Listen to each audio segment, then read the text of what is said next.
paiksi na ng paiksi ang panahon mga kapobre. Ngayon ay bukas ay August na. So August, September, October, November, December. So 5 months na lang. So 4 months na lang. Kasi December 1 yung barangay at SK election.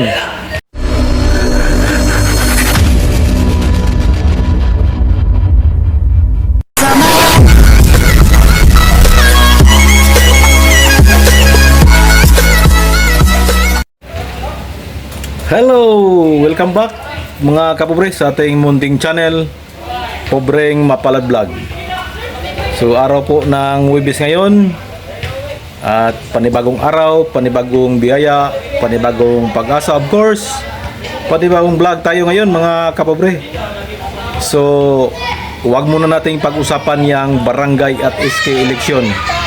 Kasi nga antayin na lang natin mga kapobre kasi po paiksi na ng paiksi ang panahon mga kapobre.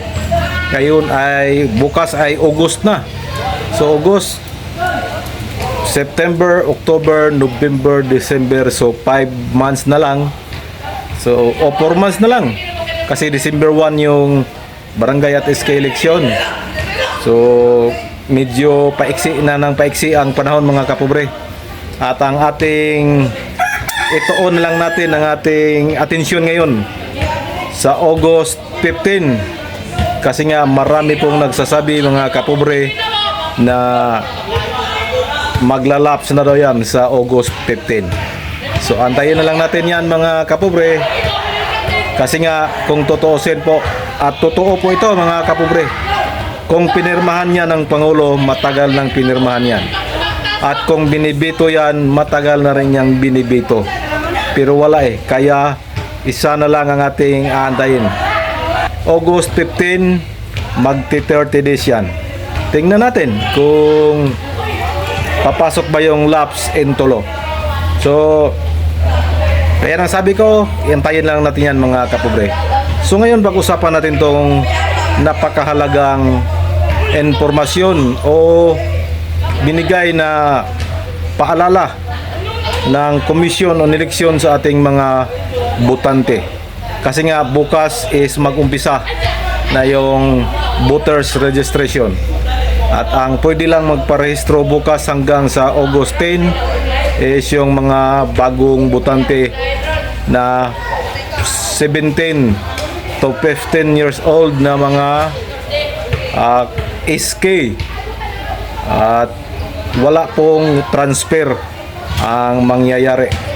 So ang kanilang mayroon silang pinaalala mga kapobre na yung deactivation or na deactivate na ng mga rehistro is kailangan lang daw yun i-deactivate.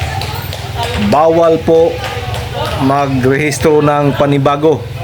Kung sa tingin nyo mga kapobre matagal na kayong hindi nakaboto at alam nyo na yan na na-deactivate na kayo, mahigpit pong paalala sa ating Komisyon on Eleksyon na hindi po pwede na magparehistro ka ng panibago.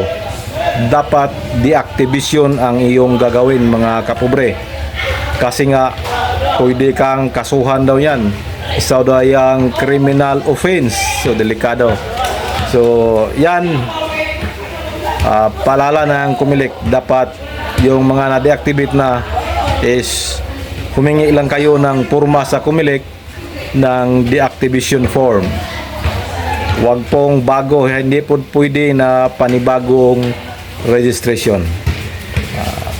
Medyo hindi yan masyadong ano sa ating mga kababayan, pero napaka-importanting usapin yan. Napaka-importanting bagay yan. Kasi sabi ng Comelec is pwede tayong makasuhan ng criminal offense. So delikado.